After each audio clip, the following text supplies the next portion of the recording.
Hello, and welcome to the Screen Deep podcast, where we go on deep dives with experts in the field to decode young brains and behavior in a digital world. I'm Kris Perry, Executive Director of Children and Screens and the host of Screen Deep. Today, I'm joined by Lara Wolfers, an Assistant Professor of Digital Lives in the Faculty of Psychology at the University of Basel. Dr. Wolfers' research lies at the intersection of psychology and communication science, and her work has investigated the role of parental stress and guilt and how those feelings impact their self perceptions and behavior in both their own and their children's media use. In this episode, we'll learn more about what sets her research apart and how we can better understand the complex dynamic of parent child relationships, screen time, and parent guilt and shame. Let's dive in. In many ways, we think and speak of parenthood as a magical time in one's life, full of wonder, joy, and pride. And while those feelings are part of parenting, there are other feelings that get far less attention. And as a result, they're surprising and may even lead some to feel there's something wrong with them for feeling confused or insecure or embarrassed by not knowing how to do everything perfectly.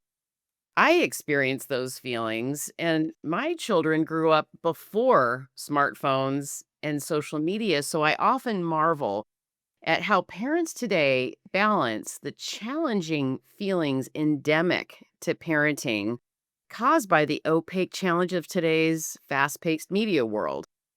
And if I felt self conscious turning on Sesame Street or Cartoon Network 20 years ago, how did today's 24/7, often low quality media options impact parent self esteem? To help us unpack these complicated emotions, let's lean into the growing body of research on parent stress and guilt surrounding media use. There are a few different aspects of stress around media use.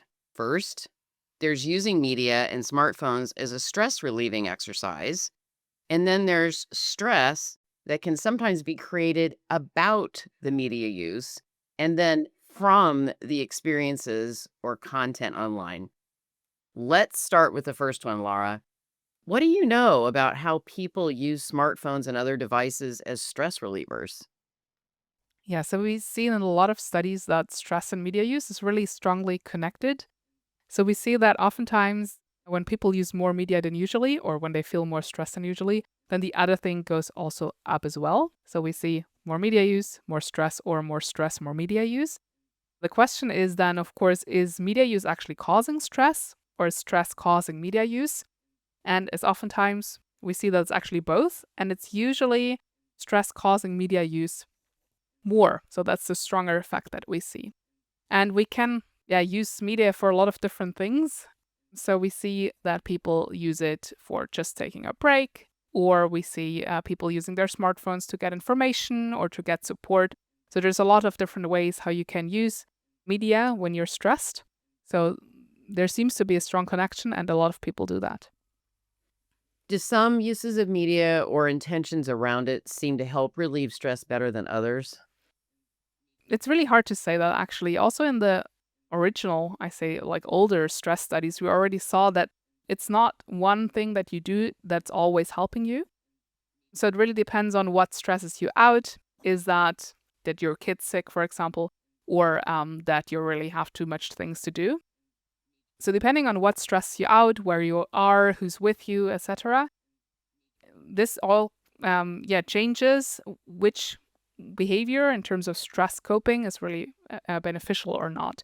So what's usually the most effective way to deal with stress is to be flexible, so that you flexibly can react to the stress that you're having at this moment, and to also adapt. So if you note, okay, something's not helping me, then to change and then try something else. And that's also the same, for media use. So, when media use is causing stress, are you finding the stress is more screen time or content related? Yeah, it's actually hard to disentangle that in our studies, but I would say usually there's two kinds of stress, especially in the like parent and child context. So one is really what you're seeing, and also the messages you're getting. So it's oftentimes a lot of negative content that we're looking at, especially at the moment where there's a lot of negative news. So that's oftentimes causing stress. Then we all have these notifications on our phones. So when you open your email, you see 100 unread messages. Of course, that's like causing stress. I think many people can relate to that. And then specifically in the parenting context, but actually also when you don't have kids, we also see people stressing that they're on their phone because they feel they should be. And then it's not really the content that they're seeing, but rather like that the norms around this using media is like so negative that you feel you really shouldn't be on social media or on your phone, and you still are. And then you're also stressed. And then it's more about really the time that you spend with the device. I mean, it's kind of interesting. So much of what we hear when adolescents are using their devices for long periods of time is that they are having a pleasurable experience, that they're experiencing dopamine and they're in a flow state and things are going great, and in fact, right, the negative content or the notifications or the other stressors that are involved with being on a device can cause a lot of negative reactions. So that's really helpful to learn more about. So, what about parent guilt? I know many parents feel guilty when they allow their kids a lot more screen time than they think might be healthy, or they feel like their own screen use might be unhealthy in some way. Tell us more about the research on parent guilt. Yeah. Yeah, so we did studies on exactly those two things. So parents feeling guilty about letting their child use more media than they think they should let them use, but also parents feeling guilty about using their own devices while being with their children. And we see that both of this is like a very common experience. I think also a lot of people know this feeling. It's also because when we especially look at parents letting their children use screens, that usually parents don't really adhere to their own ideal standards. So most of the parents say, like, that's my ideal use of the kid, and often that's like a very limited use. And then that's what I'm actually doing. And I'm quite far away from what I think like the ideal use should be. And that's the root cause of guilt. If there are standards that you're not adhering to, then your body reacts with guilt. So that's kind of the emotion that's really there for this. So we see that there. And we also see that with parents using their own devices because there they also feel like they shouldn't be doing that. And when they kind of catch themselves like being on their device while they're being with their children, then this causes guilt. What I've also experienced when talking to parents in a qualitative study, was also that parents actually get called out for being on their device quite a lot. So that, for example, their partner says, like, why are you on your device? You are with your child. Or also other family members say that. Or even strangers sometimes in the bus, like, so like, why are you on your phone? You should be like talking to your child. And that, of course, is something that's really related to negative emotions. If somebody tells you like you're doing something that's bad for your kids, and most parents want to do what's best for their kids. So if they feel they do something that's bad for their kids, it's really related to guilt. Well, that example really hits home, and I feel that come up when I'm in public and seeing parents and children using devices, and I also know how complicated it is. This is a really tough area of parenting. Is parent guilt the same as parent shame? And if not, how are they different? Yeah, it's guilt and shame is really a hard studied topic because so how we scientifically distinguish shame from guilt is that shame something that's really connected to your personal identity. So you feel shameful about who you are as a person. That's kind of shame. So we feel bad about who you are as a person. And guilt is rather connected to behavior. So I'm feeling guilty for doing this like thing that I should be doing, but that doesn't make me a bad person. And I think also connected to media use, these two emotions are quite close together because sometimes you feel you're doing this, like this behavior, and you're feeling guilty about, but you feel this makes you a bad parent. And then it goes into the direction of shame.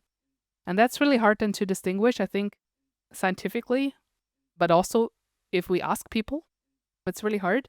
And then we have also the words that we use for these emotions not really always matching the scientific like description of this. So it's really hard to say. I would say that we talk a lot about guilt, but sometimes it really goes in the direction of shame because parents feel really strongly about their like letting their kids use media, but usually we look at as it is at guilt, because guilt is the thing that's connected to the behavior, and that's what we're primarily look at in the moment. And it's also really interesting, I think, because emotions, especially guilt and shame, are really different across cultures. So, for example, in German, you can't really use guilt when you ask people because that's a very strong word. While in English, it feels it's less strong of a word. So you can ask somebody, do you feel guilty, without like accusing the person of something that's super bad. Well, in German, that's a little bit different. So there you have to be very sensitive how you ask, and that changes then what you will find. So yeah, it's quite hard also really to distinguish. I would also say the research findings that we have don't really give a clear answer. Or is it shame or is it guilt? At the moment, it's quite, meshed together in a way. Can you help us understand better the origin of guilt and shame, and does that help you understand those feelings better as a scientist?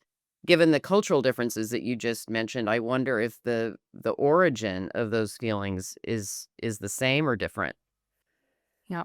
I think I'm not really the expert on where these emotions evolutionary come from. And I think for guilt, this is really an emotion that we feel to actually change our behavior and to be more in line with what society expects of us. I mean, we're social animals. We're expected to behave a certain way.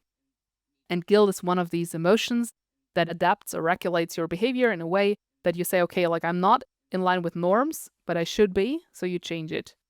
So guilt is not necessarily bad. If you feel that sometimes and you feel, okay, that's not something that I should be doing, then guilt can be a motivation to change.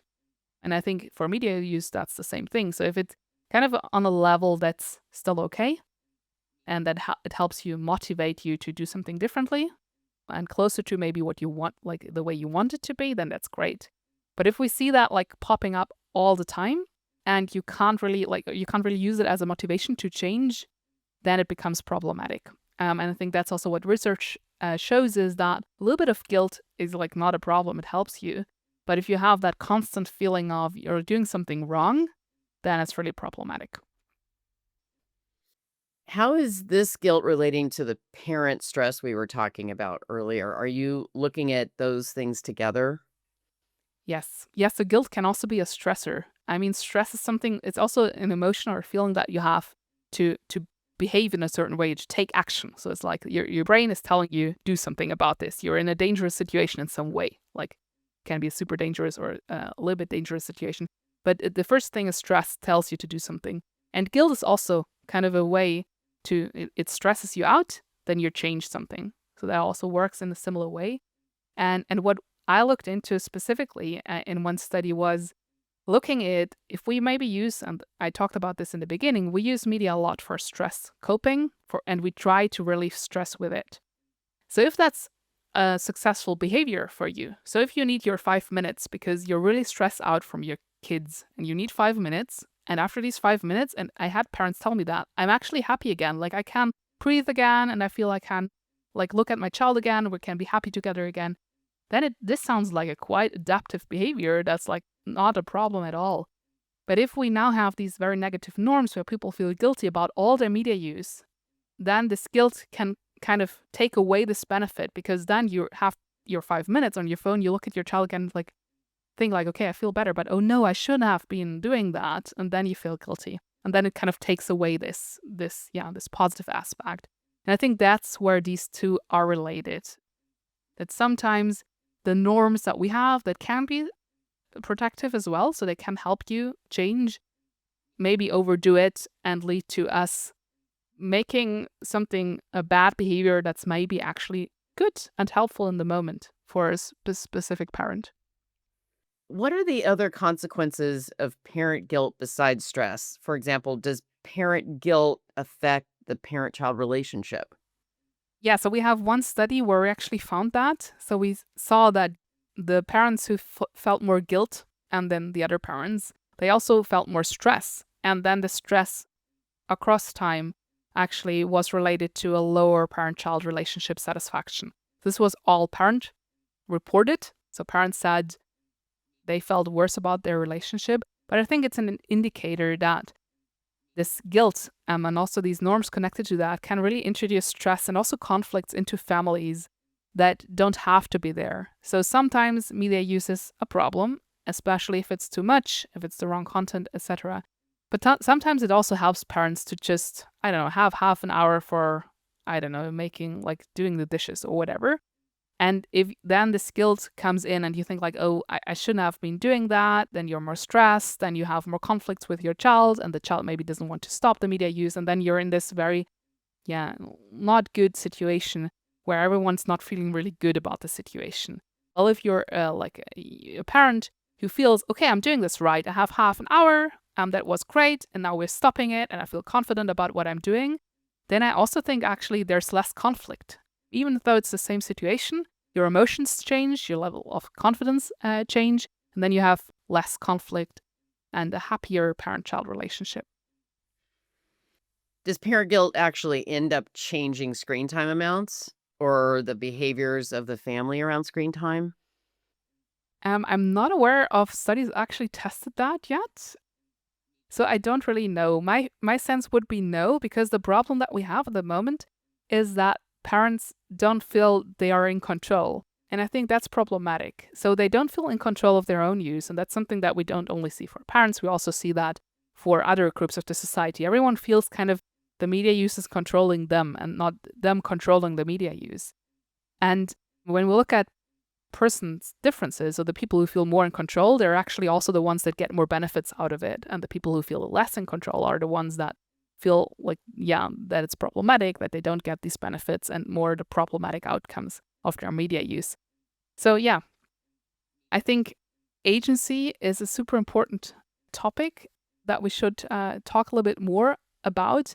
And that's, I think, if you feel guilty but you don't feel the power to change what you're doing, then of course you will not change something. So I think there we have to, as a society, give parents a tool to like feel that they can change something about the situation, because I actually think you can.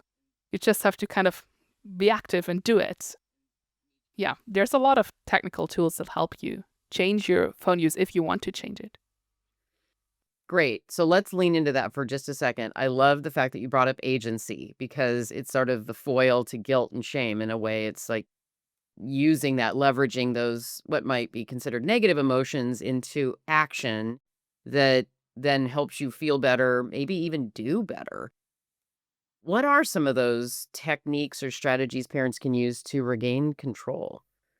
Yeah, I think the first step that I would recommend is thinking about where you want to go. So, what's the media use that you think is good for you?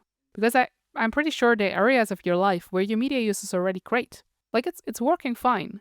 And also your child's media use is working fine. So, thinking about, okay, what are these, like, what's the ideal way where I want to go?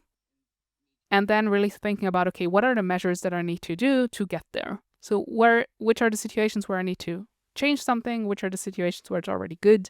Where do I need to discuss with my child?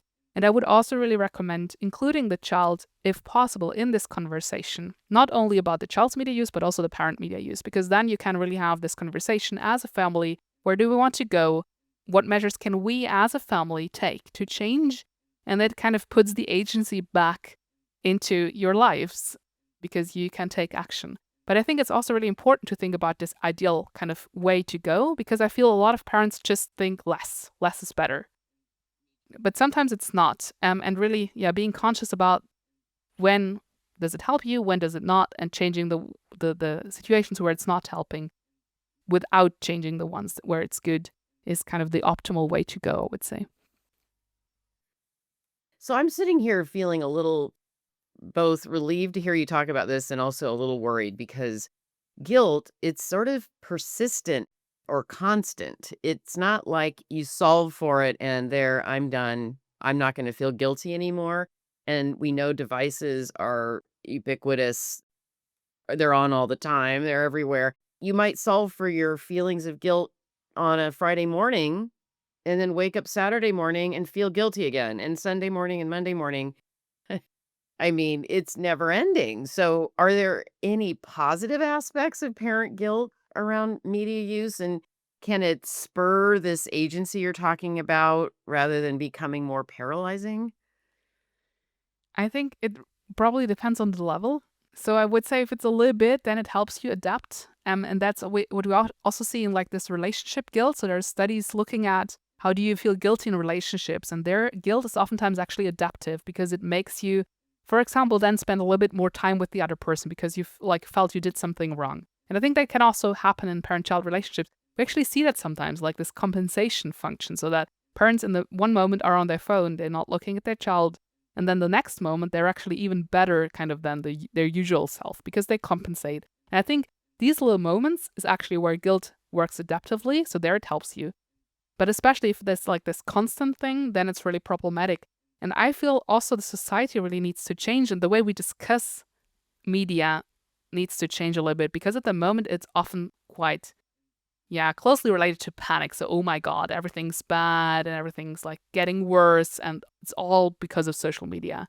And I think, of course, this is like this narrative is much like it's too easy. It's more complicated than that. So I think also really as like journalists, as people, when we discuss with others, always like looking at the nuance a little bit more and thinking, okay, we probably don't need to panic because we had technology changes before and it changed society. It did, but it's not like it's not ending the world, more or less. So I think we have to find this nuance between, okay, there are negative consequences. We need to talk about this. There are also negative consequences in the family, without overdoing it and making people feel guilty about every little bit of screen time they have. Is kind of the way that I would love our discussion to improve. I would too. I mean, I'm sitting here feeling like, historically speaking, we've gone from a parenting model of children should be seen and not heard to a point in time where parents are feeling like they should spend every free second they have with their children, interacting with them in a really high quality way. And it is so much pressure to feel that you have to interact so constantly when maybe there are real significant pressures parents are experiencing in their relationship, with work, with other family and friends. There's so much coming at people these days. Is some of this guilt actually justified? For many, it isn't, I guess. The interesting thing is oftentimes that the ones where maybe you would say there's a problem are the ones that don't feel guilty. The ones where this like kind of system where you adapt yourself still functions, these are the people who feel guilty. And that's what my experience is when I talk to a lot of people. They say like, oh, I'm so addictive. I do like all these negative things. And then when we talk about the details, so what are they actually doing? I see a lot of adaptive behavior. I always think like, no, you're not addicted at all. You're actually doing a lot of good things. And then you're also not doing everything perfect, and that's completely fine. So I think, yes, we definitely have these standards that are super high. I also think we see that in studies around parental smartphone use a lot, because in the beginning we had these studies in the lab where we compared smartphone use with no distraction. And then, of course, we found, yeah, well, if you're distracted by your phone, you're not as reactive to the signals that your child sends you compared to the non-distracted condition. But I mean, that's not reality. You can't be like looking at your child all day. That's also, I'm pretty sure, not good for your child if you do that. So we really need to kind of think about, okay, what's the other scenario when I'm not using it? I've also seen parents tell me, well, the only reason I am with my child today is because I can read work emails. Otherwise, I would have to be at the office. And then I think, of course, if that's like the other scenario is you're not with your child, maybe depending on, of course, what the other scenario is, oftentimes that's maybe worse. And then it's okay to just say, okay, let it go, like kind of let go of the societal expectations, and also think about, okay, we need to be realistic about what's possible and what's not. But I think it's super hard. So I mean, I'm a parent myself, and I study guilt and screen time, and I feel guilty as well a lot of times. So I think it's somehow normal, and we need to cope with it, but also actually feeling that everyone's struggling with this is also sometimes helping you to let it go a little bit and don't expect yourself to be the perfect parent all the time, because you're not and nobody is, and that's also okay. Yeah. And here you are telling us about your research, and you experience the very same thing the parents you study experience, which tells you how universal that experience is. In fact, we've had Brandon McDaniel and others on this podcast talking about the impacts of technoference, which is sort of what you're describing, or the parents' use of media in front of children. I know you're working with Brandon on some research with parents of infant children. What are your thoughts on the impacts of technoference? Yeah, so we do work on smartphone use and technology use on infants. That's actually funded by Children's Screens as well. So it's a really nice study, I think, following children from month 2 to month 5. So quite a long time, at least for a study, and quite intense. And yeah, we see that parents get distracted, I think, by their smartphones. That happens. That's also not surprising. And sometimes also technology interferes with what the interactions they're having with their child. But interestingly, we also found in this grant, we found that empowerment also was related to some things. So empowerment that you experience through your phone was related to, for example, enhanced parent-child interaction quality, which I think is quite interesting. So I think we also really should think a little bit about the positive experiences parents have when they use their smartphones, especially around infants, because this being home with a very young child, like the way we live today, so we're usually not very close to our family, is a quite isolating experience. And then sometimes the smartphone is kind of the window to everyone else, to the information. It's something that's very quickly accessible without having to get like dressed and everything, which is like a lot of work. I know if you have a small infant at the beginning and you don't know what to do. So I think there we also, again, when we talk about guilt, shouldn't put too much pressure on these new parents that still learn like what parenting actually is and are in this isolating experience. So I think we see the things that we just talked about also a lot with very young children and parental smartphone use. I mean, it's isolating. It's also a little bit shocking. Like when if you haven't been a parent before, suddenly you're a parent, and it is that you're home alone, and it is the window into what's going on in the rest of the world, which I imagine could have some really positive effects, but also might start to cause a bit of FOMO or other feelings of being left out or possibly even unsupported. There's so many good and bad options here with screen use and screen time. You mentioned you're a parent and that you're studying this topic. How did you come to focus on this aspect of parenting and media use? Yeah. So when I started actually with this topic, I was a master's student and I was also a mom already. And then we had to come up with a project on like a media effect.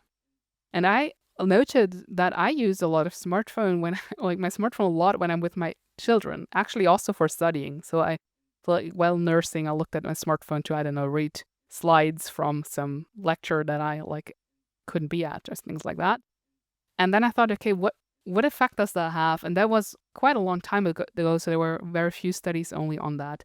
So a lot of what I'm researching is, yeah, I think inspired by the experiences that I have in everyday life, and also now a lot by parents I talk to and people I talk to, because I think parents think, actually everyone thinks a lot about their media use. That's what's nice about studying this topic, also teaching this topic, because everyone can always relate. It's like, oh, I do that as well. And I think we can actually, as researchers, also learn a lot by talking to people about their media use and what their experiences are. And guilt is something that really came up in a qualitative study I did with parents. So guilt, but also the norms. I found very interesting to hear people, like parents, that just said they use their smartphone a lot themselves, then talking about observing other parents using their smartphone around their kids in the bus, for example, and how negative they were talking about these other parents. And then I thought, like, okay, like there's something that's weird around us judging others for using their phones, but while doing it ourselves all the time. So that was an interesting experience where I thought, like, oh, I think these norms and guilts around this parental smartphone use, it's a really important topic to look at. So interesting. How do you feel about your own media use? Has your work informed how you use your phone around others? It definitely has. I think I'm probably note more when I like do use my phone around my children, for example. What I try a lot is talking about oh, I'm like, oh, sorry, I've looked at my work email or something. I just got an important email because I feel, and that's also what the phubbing research shows is when you tell the other person, oh, like something happened on my phone, then it's much less of a problem than if the other person feels like, okay, you're on your phone, you don't say anything. Am I just not important? And I think that's what children, of course, also feel. I mean, you're getting ignored for this device and you feel like, why? And I think if you tell the other person, okay, something's happening, and oftentimes we have a reason that might be actually justified, we're using or looking at the device. And if we tell that, then it helps. So definitely changed. But I also have a lot of things still to improve where they're like, oh, I should have like downloaded this app that asks you each time you open your, I don't know, this social media app. Do you really want to be on this social media app? So I still have to download this. So I'm definitely not perfect yet, but it's definitely informing my everyday life. Yeah, I can't imagine that you aren't very aware of what this all means for you and for other people. Do you think social norms around smartphones need to change? Yes, I think so. It's mostly about the tone because I find it really interesting. In research, we have oftentimes these camps of people. Some people think it's like media is very bad for like society and for people. And then we have the people who would say like, no, it's not bad all the time. And when I read a lot of studies and talk to a lot of people with different attitudes concerning media, I feel what needs to be done in the end is quite similar. So we often kind of come to the same conclusions, even though we're not on the same page about how worse these effects or how bad these effects actually are. So I feel that it's mostly about the tone and the way we discuss and the way the headlines are framed. A little bit less about what's actually in the articles, because oftentimes when you then read the articles behind the headline, then it's more nuanced.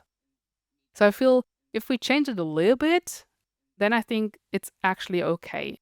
Because it's also, I think, okay to let people know that not all screen use is great and that you shouldn't be spending 6 hours a day in front of a tablet if it replaces going outside and running. Yeah, that's not great. So I think it's also okay to kind of talk about this, but then not overdoing it. So if you have been 4 hours outside already of like running around, then spending 2 hours on your tablet, probably not a problem at all. And then there's no reason to feel guilty. So I think, yeah, again, getting the nuance back in the discussion is something that's really helpful.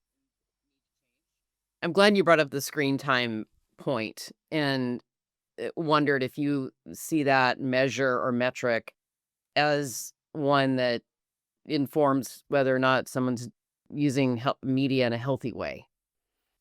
In one degree, yes, and when it comes to physical activity, because usually we use media when we're sitting. Not always. If you're like running around, I don't know, listening to a podcast, for example, while you go for a run, I don't see any problem at all. But oftentimes it's related to really sitting, and there we see that this time itself really has an impact. For a lot of other things, time doesn't matter at all. And then it really depends on what are you actually doing. Is it something that's helpful for you as a person? Are you, for example, doing something that really inspires you and is a passion of you? For a lot of people, that's gaming. They talk about games a lot. It's really a passion. And I think that's fine. I mean, that's a hobby as other things, and then that's not a problem at all. So I think it really depends on what outcome variable in scientific terms you would say that you're looking at. If you look at a physical activity, then the time is quite important. If we're looking at stress, for example, then the time usually is not that important. It's more about what you're doing, what you're seeing, how the settings are, who are the people like you're talking to, because like you use media a lot for social connection. And for social connection, a lot of social connection is great. But if you're talking to somebody online who's really bad for you, that's probably problematic. And then it's not about how long you talk to this person, but rather is this person actually helping you or not? Hmm. For parents listening to this podcast, what do you think they really need to know in order to promote a healthy family environment and a healthy childhood in the digital age? I would say compassion is really important. So, not overdoing it in terms of wanting to be perfect or wanting to be the ideal parent, but kind of trying to take the agency kind of back and you controlling your media use and you controlling your child's media use, or let the child control your media use in an autonomous way, which is, of course, also great. and without feeling too guilty. I think that's really important. And otherwise, I think a lot of people who really kind of listen to these podcasts, I would say most of them probably are not don't have a super big problem. And they're aware of this. And then it's a lot about talking to your child. What's a good media use in our family, maybe also talking to your partner. And I think if you talk, if you're there, if you have a trusted parent-child relationship, that's the best protective factor you can have also against the negative consequences that are there for some of these media content things, for example, we use. Communication comes up over and over and over again in the podcasts as a recommendation for managing so many aspects of parenting. I'm really glad you featured that in your response. So what's next? What do you think you or others need to study next in order to better understand health and behavior around media use? Yeah, that's an interesting question. I think we still there's a lot we don't know. So we did this a study that was funded by Children and Screens, where we really looked very deeply into what happens in the moment. And we still feel that we don't have a super clear answer. If you ask me things like, is it good or bad? We still don't really know. So sometimes I feel we actually need to go even deeper and especially look at the dynamics. So for example, look at, okay, if we see in one moment a parent is using their phone and it's negatively affecting their parent-child relationship, what are they doing the next moment? Are they compensating? Or are they not compensating? And then also especially understanding who's doing what. Because I think at the moment we're still doing quite broad studies that look at all parents. And I think we need to get a little bit better in terms of identifying, okay, do we actually see maybe there are parents that we need to educate about media use and media effects? Because I think a lot of parents know a lot of things about media effects or media use and when it's bad and when it's not. But then there's definitely groups of people where this is maybe not the case. So really identifying who are these people is super important. So it's kind of both going more into the dynamics and what's really happening in everyday life and how we can see things also changing over time. And because I think that's important. And the second part is really looking into which groups are most affected, how can we address them, and how can we help them cope with all of these insecurities around media use and all, the media use kind of trying to get your attention, because I think that's what's happening. How can they cope with this in their everyday life? At Children and Screens, we're always interested in where research can go and how it can tell us more about how to be healthy in today's world. And you've done such a nice job of lifting up some really complicated emotions around shame and guilt and also agency and how related they are. And it really will help inform us when we translate research from people like you into ways that are maybe more nuanced, that get at some of these subtler but powerful emotions that parents experience every single day. Thank you so much to Dr. Lara Wolfers for joining us today and sharing her thoughtful, research driven insights. As we've heard, the conversation surrounding parenting youth and their digital media use isn't always black and white. So it's important to talk about the effects of parent guilt and stress around media use. If you enjoyed today's episode, be sure to follow Screen Deep and visit childrenandscreens.org for more resources and upcoming conversations. Until next time, I'm Kris Perry. Thanks for listening.